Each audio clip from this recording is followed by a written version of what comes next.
আজকে আমরা দেখব একটি পুস্টকিউ ট্রান্সফরমার কীভাবে নষ্ট ঘোষণা করে। ট্রান্সফরমার লাইনটা ফিউজ কাটার জন্য আসছিলাম, ফিউজ কাটার গ্রুপে। পরে সে সমস্ত লাইন চেক করে সমস্যা না পেয়ে খুঁটিতে উঠে আমি এক্সন বুশিংটা খুলে আনলোডে রেখে এক ছোটো 2 অ্যাম্পিয়ারের ফিউজ দিয়ে ট্রান্সফরমারটা আবার যখন ফিউজটা লাগানো হলো, তারপর অফিসে ফোন দিয়ে লাইনটা তখন অবশ্য বন্ধ করে নিয়েছিলাম, কারণ বুঝতে পারছিলাম ট্রান্সফরমারটা হয়তো নষ্ট হবে, যার কারণে লাইনটা বন্ধ করেছিলাম।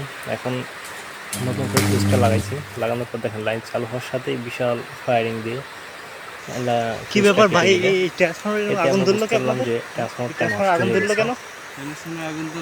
ধন্যবাদ। নষ্ট হয়ে গেছে।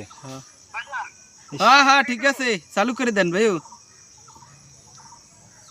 করছেন না বেশি বুশি এই ফিউজ ফুটে গেছে কিন্তু বেরেল রয়েছে। ঠিক আছে, আচ্ছা